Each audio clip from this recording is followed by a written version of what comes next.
Welcome to Bharosa news బులెటిన్ల ముందుగా headlines. పాకిస్తాన్లోని ఉగ్రస్థావరాలపై భారత్ మెరుపు దాడులు.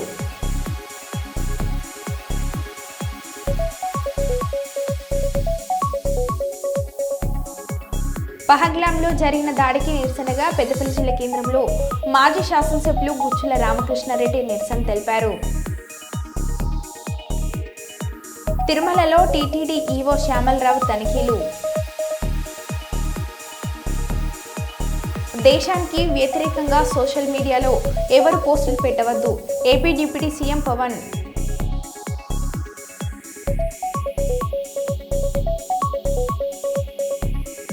పాకిస్తాన్లో ధ్వంసం చేసిన ఉగ్రస్థావరాల ఫోటోలను విడుదల చేసిన ఇండియన్ ఆర్మీ.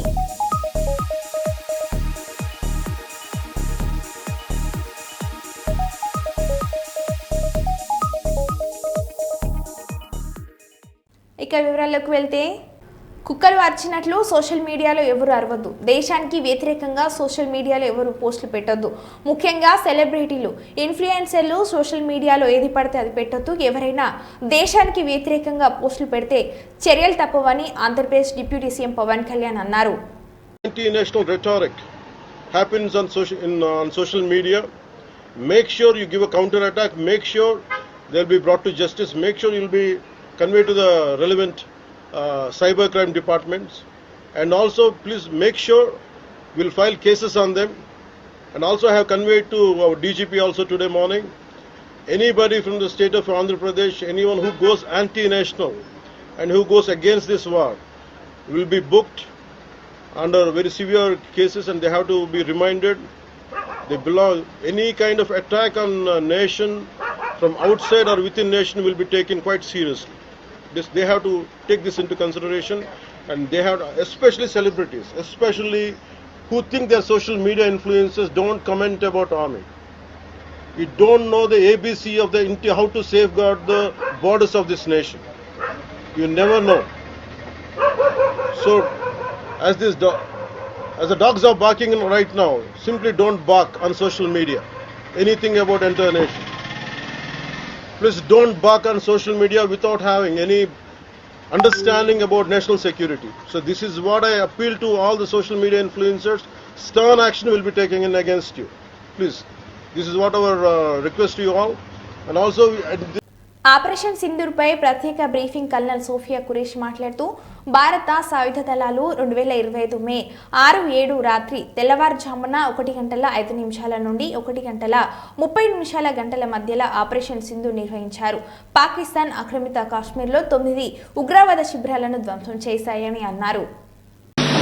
सुप्रभात देवियों और सज्जनों, मैं कर्नल सोफिया कुरैशी और मेरे साथ विंग कमांडर व्योमिका सिंह आज आपको 6 से 7 मई 2025 की रात 1:05 से 1:30 बजे के बीच भारतीय सशस्त्र बलों द्वारा अंजाम दिए गए ऑपरेशन सिंदूर के बारे में जानकारी देंगे.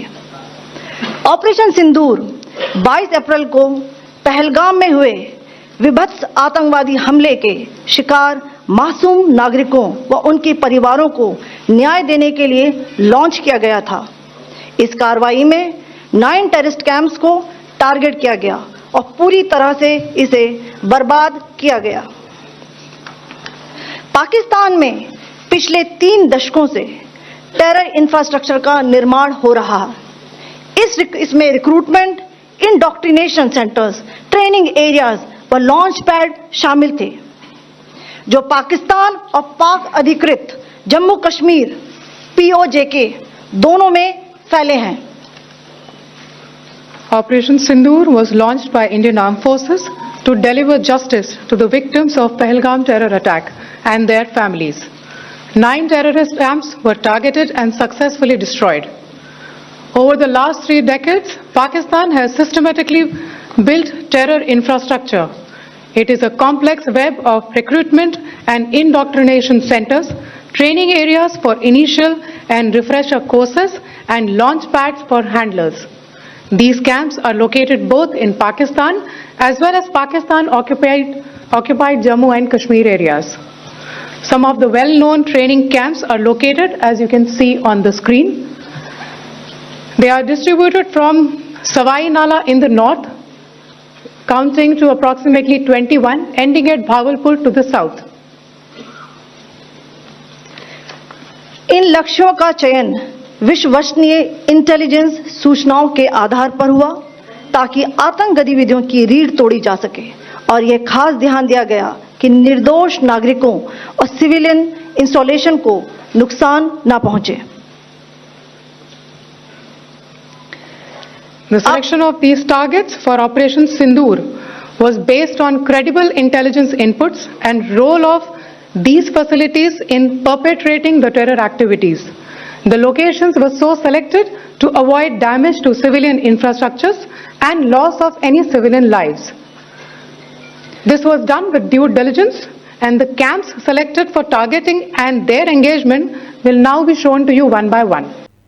రామగుండం మున్సిపల్ కార్పొరేషన్ పరిధిలోని 1వ డివిజన్లో అభివృద్ధి పనులకు శంకుస్థాపన, ఆర్వో ప్లాంట్ నిర్మాణ, శ్మశాన వాటిక ఆధునీకరణకు శ్రీకారం ఎమ్మెల్యే రాజ్ ఠాకూర్ చేశారు. ఈ సందర్భంగా ఎమ్మెల్యే ఠాకూర్ మాట్లాడారు.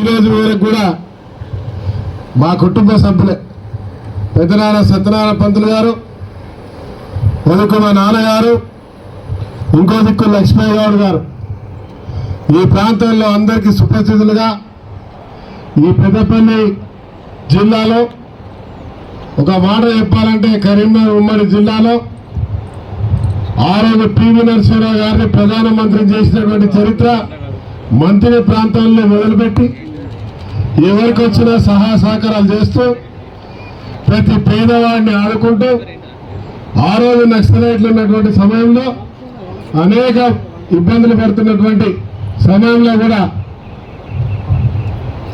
వారిలో ఉన్నవారిని వారిని ప్రజాజీవితంలో తీసుకురావడానికి అన్ని రకాలుగా సహాయపడుతూ ముందుకు పోయినటువంటి చరిత్ర.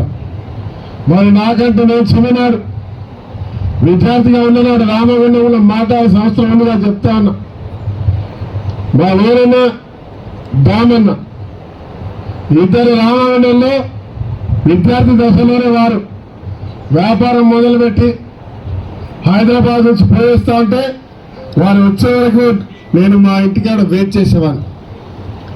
నాకు వస్తున్నా అంటే మెడికల్కి సంబంధించిన వ్యాపారం ఉంటే అన్న వచ్చేటప్పుడు ఒక జీవన్ టైం తీసుకురామని చెప్పేవాడిని. నాకు ఇంకా గుర్తు, ఇది జీవితకాలం మర్చిపోయినటువంటి సంఘటనలు. ఆ రోజు కూడా వాళ్ళు అప్పటికే రాజకీయాల్లో మరి ఆ రోజు దాన్ని మన నోటిఫైడ్ అయిన చైర్మన్గా పివి నరసింహరావు గారికి కుటుంబ సభ్యులు అందరితో నేను ఇంటికి తిరిగి రావడానికి సహాయపడిన కేటీఆర్కు జాన్సన్స్ నాయక్కు ధన్యవాదాలు. డబ్బులు లేవు, తిరిగి ఇంటికి వస్తానని అనుకోలేదు. 6 సంవత్సరాల క్రింద పనికి కోసం పోయా, అక్కడ మోసపోయి కరోనా వల్ల చిక్కుపడిపోయా అని రెడ్డి నాయక్ అన్నారు. 3 రోజులు అవుతుందా? 3 రోజులు అవుతుంది. నాకు శనివారం రోజు తెలిసింది. నాకు అంతే శనివారం రోజు తెలిసే గిట్లా ఆరుమూరులో గిట్లా యాక్సిడెంట్ అయింది గిట్లా అని చెప్పినారు అంతే. తర్వాత నేను వచ్చి ఫోన్ చేసిన, ఇంటికి ఫోన్ చేస్తే తర్వాత చెప్పిండు గిట్లా సంగతి, మరి జాన్సన్ నాయక్ సార్ గిట్లా చెప్తుండ్రు, కేటీఆర్ సార్ గిట్లా చెప్తున్నారు అంటే సరే మరి డబ్బులు పంపిర్రి, 1,20,000 రూపాయలు పంపించారు. అంటే ఇప్పుడు మీ పరిస్థితి ఎలా ఉండే? ఇప్పుడు తెలిసినప్పుడు మీరు మీ పిల్లల్ని చూడాలనే ఆవేదన మీకు ఉంటుంది. ఆ టైంలో మీరు రావడానికి పరిస్థితులు ఎలా ఉండే? అక్కడ ఆర్డర్ లేకుండా, మంచిగా లేకుండే, డబ్బులు 1 రూపాయి లేకుండే అన్న, 1 రూపాయి లేకుండే డబ్బులు. ఈ సార్ దయ వల్ల నాకు కొంచెం అసలు వస్తా అనుకున్నారా ఇండియా? లేదు లేదు లేదు, ఇప్పుడు ఇప్పుడు అవుట్ లేదు, ఏం లేదు ఇప్పుడు. అసలు వస్తా అనుకోలేదు అసలు. ఎన్ని సంవత్సరాలు అవుతుంది అక్కడ? 6 సంవత్సరాలు అయింది. 6 సంవత్సరాలు అవుతుంది. అప్పటి నుంచి ఇప్పటి వరకు ఎందుకు రాలేకపోయారు మీరు? లాక్డౌన్లో 3 సంవత్సరం అప్పుడే గడిపోయింది. 3 సంవత్సరమే పని చేసింది అంతే. మళ్ళీ ఇది ఒకటి వచ్చింది. అట్లా టెన్షన్ ఎల్ల మొత్తం టెన్షనే. కొంచెం సార్ వాళ్ళు హెల్ప్ చేయగానే కొంచెం ఇది అయిపోయింది. ఎవరు హెల్ప్ చేశారు? జాన్సన్ సార్, కేటీఆర్ సార్ వాళ్ళు హెల్ప్ చేస్తేనే కొద్దిగా వచ్చింది. అంటే తెలంగాణ ప్రభుత్వం నుంచి ఎలాంటి హెల్ప్ ఏమన్నా హెల్ప్ చేసిందా మీకు? ఏం లేదు. ప్రభుత్వం ఏమీ హెల్ప్ చేయలేదు. దానివల్ల ఇక్కడికి రాగలిగారు. ఏం చెప్పాలనుకుంటారు ఈ సందర్భంగా కేటీఆర్ గారు? దండం ఇక నమస్కారం చెప్పాలంతే, ఏం లేదు. ఇక కేటీఆర్ సార్కు, జాన్సన్ నాయకు కొంచెం నమస్కారం చెప్పాలంతే. తిరుమలలో టీటీడీ ఈవో శ్యామలరావు తనిఖీలు. శ్రీవారి దర్శనానికి టికెట్ల విషయంలో భక్తులు ఇబ్బందులు పడుతున్నట్లు గుర్తించామన్న ఈవో దీనిపై పూర్తి స్థాయిలో సమస్య పరిష్కారానికి చర్యలు తీసుకుంటామని తెలిపిన ఈవో స్వామివారిని దర్శించుకోవడానికి వెళ్ళే భక్తులకి 3,000 నుంచి 4,000 టికెట్లు ఇస్తున్నాము. ఇక్కడ భక్తులు టికెట్లు పొందడానికి ఒక్కొక్కసారి రష్ ఎక్కువగా ఉన్నప్పుడు ఇబ్బందులు పడుతున్నారు. ఆటోల దగ్గర నుంచి కోఆపరేషన్ లేదు, కొంత ఎక్స్ప్లాయిటేషన్ కూడా చేస్తున్నారు అనేది మీడియాలో అది చూసాము. మేము కూడా వచ్చి అబ్జర్వ్ చేసాము. అది పోలీసు విభాగం నుంచి ఆ విషయాల్లో చూస్తున్నారు. ఇంకేమన్నా పర్మనెంట్గా ఏమన్నా దీనికి ఏమన్నా చేయొచ్చా అనేది పరిశీలిస్తున్నాము. దీనికి వేరే ఆప్షన్స్ ఏమున్నాయి, ఏ విధంగా చేస్తే భక్తులకు ఉన్న ఇబ్బందులు ఎలా తొలుగుతాయి అనేది చూస్తున్నాం. బస్సులు ఏమన్నా పెంచడానికి అవకాశం ఉందా, ఉచిత బస్సులు నుంచి కౌంటర్లు ఏమన్నా పెంచడమా, వేరే చోట పెట్టడమా, ఇవన్నీ కూడా పరిశీలిస్తున్నాం. ముగిసిన భద్రతా వ్యవహారాల కేబినెట్ కమిటీ భేటీ. ప్రధాని మోడీ నివాసంలో జరిగిన సమావేశం. సుమారు గంట పాటు కొనసాగిన సిసిఎస్ సమావేశం. ఆపరేషన్ సింధూర్పై ప్రధానికి వివరించిన అమిత్ షా, రాజ్నాథ్ సింగ్. ఆపరేషన్ సింధూర్ అనంతర పరిణామాలపై చర్చ.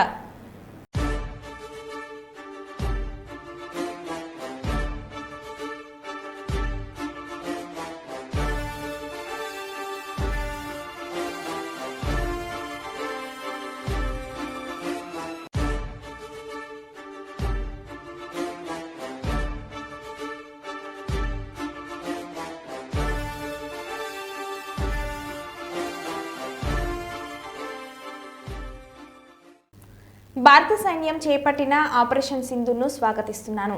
పహల్గామ్లో సామాన్య ప్రజలపైన ఉగ్రదాడులు చేసిన దాడికి, పుల్వామా దాడికి ప్రతీకార చర్యగా పాకిస్తాన్ ఉగ్రవాద శిబిరాలపైన భారత సైన్యం చేసిన దాడిని అభినందిస్తున్నాను. ఇలాంటి సమయంలో పార్టీలకు అతీతంగా మన ఐక్యతను చాటాల్సిన అవసరం ఉంది. భారత సైన్యానికి మనమంతా అండగా నిలబడాలని ఎమ్మెల్సీ కల్వకుంట్ల కవిత అన్నారు. టూరిస్టుల పైన చేసినటువంటి అటాక్ అయినా, అంతకుముందు పుల్వామాలో చేసినటువంటి అటాక్ అయినా, వీటన్నిటికీ కూడా ఒక మంచి జవాబు ఇచ్చినందుకు భారత సైన్యాన్ని మనస్ఫూర్తిగా అభినందిస్తున్నాను. ఇప్పుడు ఉన్నటువంటి సందర్భంలో మనం పార్టీలకు అతీతంగా దేశం యొక్క ఐక్యతను చాటాల్సినటువంటి అవసరం ఉంది. అటువంటి సందర్భంలో ప్రతి ఒక్కరం కూడా భారత సైన్యానికి అండగా నిలబడాలి, వారి ధైర్యాన్ని మెచ్చుకోవాలి, వారి కుటుంబాలకు అండగా నిలబడాలి. అట్ ద సేమ్ టైం మొన్న టెర్రర్ అటాక్లో చనిపోయినటువంటి కుటుంబాలందరికీ కూడా నేను ప్రగాఢ సానుభూతిని తెలియజేస్తూ దేశమంతా మీతో ఉందని మరొకసారి చెప్తున్నాను. జై హింద్, జై తెలంగాణ. గోదార్ఖని అమ్మ పరివార్ స్వచ్ఛంద సేవ సంస్థ నిర్వహించే గిఫ్ట్ ఎస్మైల్ కార్యక్రమంలో భాగంగా చిన్నారి చిట్టేటి మోక్ష్ అర్విక్ రెడ్డి జన్మదినం సందర్భంగా చిన్నారి యొక్క నానమ్మ, తాతయ్య సునీత, శ్రీనివాస్ రెడ్డి తల్లిదండ్రులు విక్రమ్ రెడ్డి, సౌమ్య దంపతుల అమ్మ పరివార్ నిర్వహించే గిఫ్ట్ ఎస్మైల్ కార్యక్రమంలో భాగంగా 5 నిరుపేద కుటుంబాలకు నెలకి సరిపడా నిత్యావసర సరుకులు 26 కిలోల బియ్యం బ్యాగ్ను ఒక్కొక్కరికి సుమారు 2,500 రూపాయల సామాగ్రిని గోదార్ఖని విఠల్ నగర్లో గల అమ్మ పరివార్ స్వచ్ఛంద సేవ సంస్థ కార్యాలయంలో అందజేశారు. అదేవిధంగా అమ్మ పరివార్ స్వచ్ఛంద సేవ సంస్థ నిర్వహించే నిత్య అన్నదాన సేవ కార్యక్రమాలకు వారి వంతు సహాయంగా 50 కిలోల రైస్ బ్యాగ్ను, కిరాణా సామాగ్రిని అందజేశారు.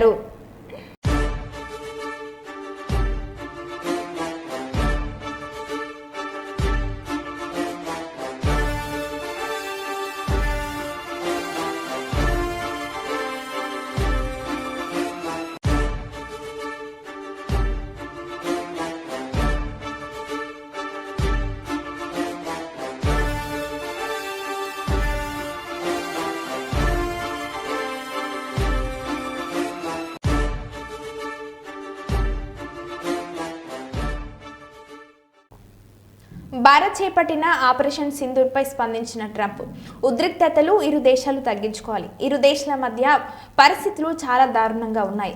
భారత్ పాక్లు దశాబ్దాలుగా గొడవలు పడుతున్నారు. రెండు శక్తివంతమైన దేశాలు రోడ్లపైకి వచ్చి ఘర్షణ పడాలని ఎవరు కోరుకోరు. ప్రపంచానికి శాంతి కావాలి, ఘర్షణలు వద్దు అని ట్రంప్ అన్నారు. Any questions for Steve?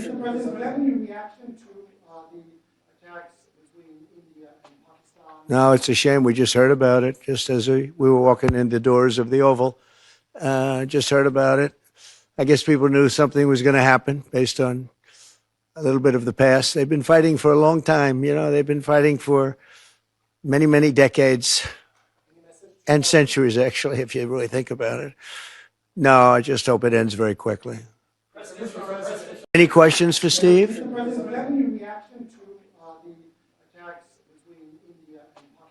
No, it's a shame. We just heard about it just as we were walking in the doors of the Oval.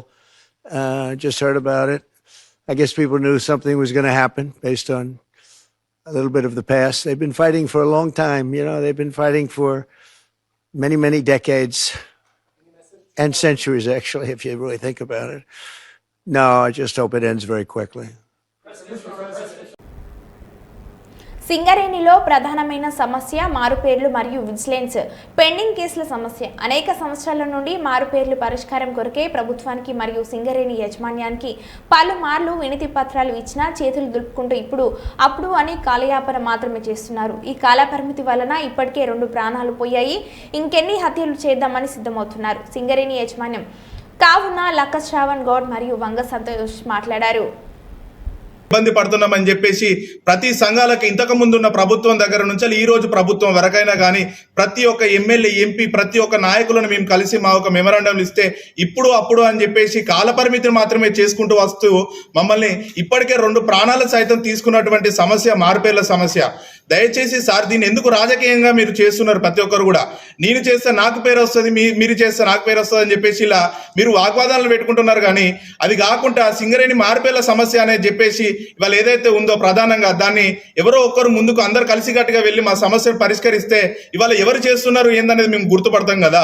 దయచేసి సార్ ఎవరైనా కూడా మా యొక్క సమస్యను మీరు పరిష్కరించాలని మేము కోరుతున్నాం. ఇలా ఎన్నో మేము పోరాటాలు ఇప్పుడు గత 6 నెలల నుంచి తీవ్రంగా మేము ధర్నాలు పాదయాత్ర ఈ విధంగా ఎన్నో చేసుకుంటూ వస్తుంటే కూడా ఇప్పుడు అప్పుడు మళ్ళీ ఈ ప్రభుత్వంలో కూడా చెప్పుకుంటూ రావడం మాకు చాలా బాధాకరమైన విషయం. ఎందుకంటే గౌరవనీయులైన రాష్ట్ర సీఎం రేవంత్ రెడ్డి గారు ప్రతి ఒక్క సమస్యను పరిష్కరిస్తున్నామని చెప్పేసి చెప్పినారు. ఆ ఒక నమ్మకంతో ఇప్పటికి కూడా మేము ఉండి ఏదైతే రాష్ట్ర సీఎం రేవంత్ రెడ్డి గారికి మా ఒక సమస్యను తెలియజేసుకోవడానికి ఈ నెల మే 16 తేదీన మేము ధర్నా చౌక్ ఏదైతే ఇందిరా పార్క్ వద్ద సమస్యలను తెలియజేసుకోవడానికి ఏదైతే మనకు ప్రజా ధర్నా ఉందో అక్కడ మేము తెలియజేసుకోవడానికి ఈరోజు మే 16 తారీఖు రోజున మేమందరం సిద్ధమైనాం. దీనికి ప్రతి ఒక్క సింగరేణిలో ఉన్నటువంటి యూనియన్ లీడర్లు మాకు సహకరించి మీరంతా కూడా మాకు తోడుండి మీరు వెంటబడి మాకు ధైర్యం ఇచ్చి ఉంటారని చెప్పేసి ప్రతి యూనియన్ని కోరుకుంటున్నాము. ఇవాళ ఏదైతే ఐఎన్టీయూసీ జనప్రసాద్ సార్ అయినా కానీ ఈరోజు ఏఐటీసీ సీతారామయ్య సార్ అయినా కానీ ఏదైతే హెచ్ఎంఎస్ రియాజ్ సార్ అయినా ఎవరైనా కూడా ప్రతి ఒక్క ఎన్నో సంవత్సరాలుగా సింగరేణిలో ప్రధానమైన సమస్య మార్పేరు సమస్య ఇప్పటి వరకు కూడా ఆ సమస్య పరిష్కారం కావటం లేదు. నిజంగా ఇవాళ సింగరేణి మార్పేరు యొక్క జీవితాలను చూసినట్లయితే గత 10 సంవత్సరాల నుంచి వెళ్ళి ఇంట్లో ఏ విలువైన వస్తువు ఉంటే దాన్ని తీసుకెళ్ళి తాకట్టు పెట్టుకుంటూ ఈ 10 ఏళ్ళు మా జీవనం కొనసాగించినాం. ఎందుకంటే మా తండ్రుల ఉద్యోగం మాకు రాక ఇటు పిల్లలు స్కూల్కి వెళ్ళే పిల్లలు బడికి వెళ్ళే పిల్లలు ఇంకా ఇంట్లోనే ఉంటున్నారు. స్కూల్ ఫీజు కట్టలేని పరిస్థితిలో ఇప్పుడు తాకట్టు పెట్టుకోవడానికి కూడా మా ఇంట్లో ఏ విలువైన వస్తువు లేదు. ఏదైనా విలువైన వస్తువు ఉందంటే అది ఒక మా ప్రాణమే. ఇక ఈ 16వ తారీఖు నిర్వహించే మహాధర్నా తర్వాత ఇందిరా పార్క్లో ఈ సమస్యకు పరిష్కారం జరగకుంటే ఈ మా విలువైన ప్రాణం కూడా మేము పోగొట్టుకోవడానికి సిద్ధంగా ఉన్నాం. మూకుమ్మడిగా మేము మారుపేరు కుటుంబాలందరము మన సింగరేణి ప్రాంతంలో ఉన్నటువంటి గోదావరి నదిలో మా ప్రాణాలను వదిలించుకోవడానికి మూకుమ్మడిగా సిద్ధంగా ఉన్నాం. 16వ తారీఖు తర్వాత ప్రభుత్వం కనుక చొరవ తీసుకొని ఈ సమస్యను పరిష్కరించకపోతే దయచేసి అన్ని కార్మిక సంఘాలను ఈ ప్రస్తుత ద్వారా నేను వేడుకునేది ఒకటే, మీరు ప్రేక్షక పాత్రను వీడండి. సింగరేణిలో ఎన్నో ఏళ్ళుగా మరుగున పడినటువంటి మార్పేరు సమస్యను మీరు పరిష్కరించాలి. ఇవాళ గుర్తింపు ప్రాతినిధ్య సంఘం ఉన్నటువంటి ఏఐటీసీ ఐఎన్టీ సంఘాలు మీరు చొరవ తీసుకొని ఇటు సింగరేణి యాజమాన్యాన్ని అటు ప్రభుత్వాన్ని సమన్వయపరిచి 10 ఏళ్ళుగా మేము బాధపడుతున్నటువంటి సింగరేణి మార్పులను పరిష్కరించాలి. అయ్యా సిఎండి గారు, మీరు నిత్యం మొక్కలు నాటుతున్నారు. మీ భాషలో చెప్పాలంటే ఇవాళ సింగరేణి మార్పేరు కుటుంబాల పరిస్థితి గొడ్డలతో నరికిన చెట్టు వలె ఇవాళ మా కుటుంబాల పరిస్థితి దిగజారిపోయినాయి సార్. మీరు ఒక్కసారి మా కుటుంబాల వైపు చూడండి. నిత్యం మీరు రామగుండం వైపు వస్తున్నారు సీఎండీగా ఉండి. ఒక్కసారి మా మార్పేరు కుటుంబాల జీవితాల వైపు తొంగి చూడండి సార్. ఇవాళ స్కూల్కు వెళ్ళాల్సిన మా పిల్లలు ఇంటి దగ్గరే ఉంటున్నారు, స్కూల్ ఫీజు కట్టలేక. పుట్టి నుంచి అత్తారింట్లో అడుగు పెట్టాల్సిన కార్మికుడి కూతురు అటు ఉద్యోగం ఇప్పిస్తానని అల్లునికి ఒప్పందం కూర్చుకొని ఉద్యోగం నాక కూతురు అత్తగారింటికి వెళ్ళక ఇంకా కూడా పుట్టింట్లో ఉంటుంది. దయచేసి మా కుటుంబాల వైపు ఒక్కసారి చూడండి బలరాం సార్ గారు. మే 16వ తారీఖు రోజు ఇందిరా పార్కులో మహాధరణ నిర్వహించే సందర్భంగా అన్ని కార్మిక సంఘాలతో పాటు మా తండ్రులతో పనిచేసినటువంటి తోటి కార్మికులు కూడా మాకు సంఘీభావం తెలపవలసిందిగా ఈరోజు పాత్రికా మిత్రుల ద్వారా మీ అందరికీ చేతులెత్తి వేడుకుంటున్నాను. ఆంధ్రప్రదేశ్ మాజీ ముఖ్యమంత్రి దామోదరం సంజీవయ్య వర్ధంతి సందర్భంగా ఎల్బీ స్టేడియం ముందు దామోదరం సంజీవయ్య విగ్రహానికి నివాళులు అర్పించిన మంత్రి పొన్నం ప్రభాకర్, కాంగ్రెస్ పార్టీ సీనియర్ నేత VH, BC commissioner chairman Niranjan.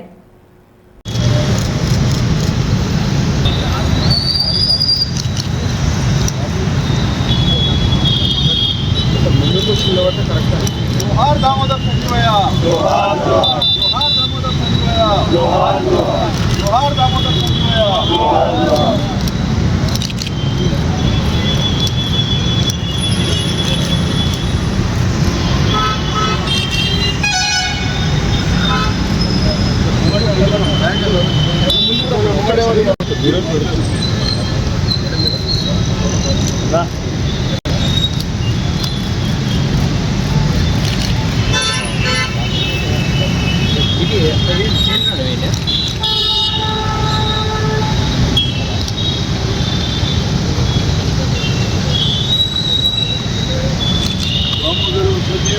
अमर है दामोदरम संजीवయ్య, अमर है दामोदरम संजीवయ్య.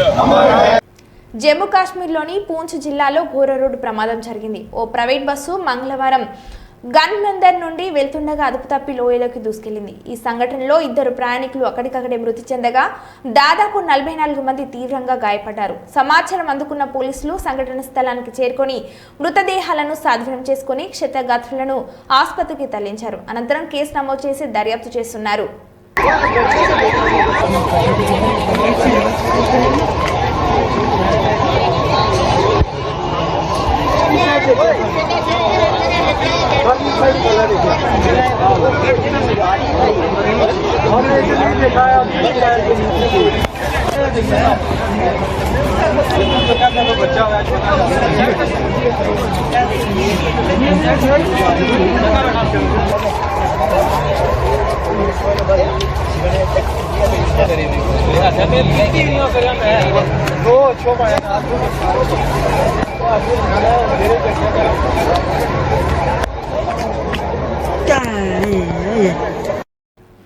అధికార పార్టీలోకి రావాలని నన్ను అడిగారు. నన్ను కొనాలంటే వాడి బాబులు తాతలు దిగి రావాలి. నేను వేల మంది ప్రాణాలు కాపాడిన డాక్టర్ను. చిల్లర రాజకీయాలు చేయను. రాజకీయాలు ప్రజల కోసం చేయాలి, కమిషన్ల కోసం కాదు. నేను నా గురించి చెప్పుకుంటా, పక్కనుల గురించి చెడుగా చెప్పను. నాకు కావాల్సింది నా అక్క చెల్లెళ్ళు, నా రైతన్నలు బాగుండడం అని Korutla BRS MLA doctor Sanjay అన్నారు. ఎప్పుడైనా మంచిని మంచనాలే, చెడుని చెడనాలే. మంచిని మంచనాలే, చెడుని చెడనాలే. రాజకీయాల్లో మన అందరం బతకనికి రాలే. రాజకీయం ప్రజలకు సేవేనికి ఒక విధానం. చాలా మందికి రాజకీయాలంటే కమిషన్లు ఇచ్చుడు, పైసలు తీసుకున్నాడు. డాక్టర్ సంజయ్ అంటే నన్ను కొనాలంటే ఇప్పుడు చాలా మంది నాయకులు పార్టీ మారిండ్రమ్మా. మా ఎమ్మెల్యే పక్కన ఎమ్మెల్యే, ఒక జైత్యాల ఎమ్మెల్యే పార్టీ మారిండు. అంటే చాలా మంది మారిండ్రు. నన్ను కూడా ఒక వచ్చి అడిగిండు, మరి నీకు కూడా, మరి నువ్వు కూడా మారుతావా అంటే నేనేమన్నా తెలుసా, డాక్టర్ సంజయ్ని కొనాలంటే వాని బాబమ్మ తాతమ్మ కూడా రావాలని పలికారు. అది నా ధైర్యం. ఎందుకంటే నిజాయితీగా బత్త కాబట్టి. చాలా మందికి నిజాయితీ లేదు కాబట్టి భయపడి అడుగుతారు. నేను నిజాయితీగా బత్తా. మనిషికి 100 మంది ప్రాణాలు కాపాడినా నేను. మీ అందరు తెలుసుంటే డాక్టర్ సంజయ్ అంటే ఎవరు, 1000 మంది ప్రాణాలు కాపాడినా. పిచ్చి రాజకీయాలు, చిల్లర రాజకీయాలు నేను ఇప్పుడు చేయను, భవిష్యత్తులో చేయబోను. నాకు కేవలం కావాల్సిందల్లా నేను ఏ రోజు ఆ నాయకుని ఈ నాయకుని తిట్టి బతక. ఇప్పుడు నా గురించి చెప్పుకుంటా. నేను మంచిగా చెడ్డోనా మీరు నిర్ణయించాలి అంతే. నేను వేరే వాళ్ళని తిట్టుకుంటా, నా భోజనం కట్టుకోను నేను. సో ధైర్యంగా ఉంటా, ఎందుకంటే నిజాయితీగా ఉంటా, ధైర్యంగా ఉంటా. 100% నాకు కావాల్సిందల్లా కేవలం నా మహిళలు మంచిగా ఉండాలి, నా రైతన్నలు మంచిగా ఉండాలి, నా యువకులు మంచిగా ఉండాలి, మంచిగా బతకాలనేది నాకు కావాల్సింది. జై తెలంగాణ. మన బులెటిన్లో మళ్ళీ కలుద్దాం. Stay tune.